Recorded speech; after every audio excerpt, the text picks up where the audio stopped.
The Baylor Bears may have just landed the most exciting college football quarterback out of the transfer portal, and that is one Toledo's DeQuann Finn.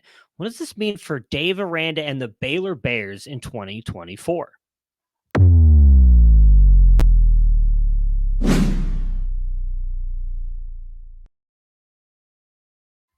Before we jump in and talk about DeQuann Finn, Dave Aranda, and the Baylor Bears, if you guys like the content we are doing here at Campus to Canton, please hit that like and subscribe button. We're trying to get to 3,000 subs by the end of 2023, roughly 14 days by the time of this recording of this video.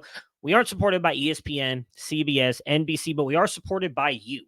And we appreciate the love and support that you guys have been giving us. Help us get to 3,000. It would mean a lot to us to start the new year above 3K. DeQuann Finn. Some of you may not know who he is. Toledo quarterback who is a lot of fun to watch. I'm not using hyperbole here when I say he is the most exciting player. What he does with his legs is going to be extremely fun to watch if you're a Baylor Bears fan on Saturdays. I don't want to say Robert Griffin-esque type fun, but it could be. He is what you would consider a dual threat quarterback. Passing-wise, he has gotten better every single year. As a true freshman, it was not great. Sophomore year, he got a little bit better. And then last year in his junior season, he jumped up to a 63.4 completion percentage, completing 2,657 yards, a 22-9 touchdown to interception ratio. The years prior, 59% and a 57% as a true freshman in the MAC. And I get it. Taking that step up from the MAC to the Power 5 in the Big 12 Conference is not going to be easy. Added 500 rushing yards last year, 600 the year prior, with 7 and 9 touchdowns respectively. He is a dual threat quarterback. And if you want to see what he can do against Power 5 competition, I challenge you to go back a couple of years ago and watch him play Ohio State.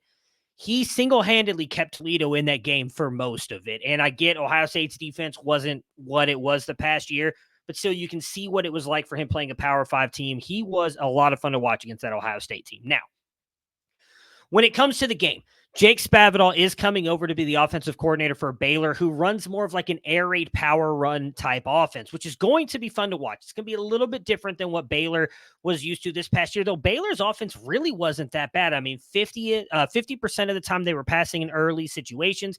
Their success rate was up and down. Justin Wilcox, not that much different. I'm sorry, Justin Wilcox.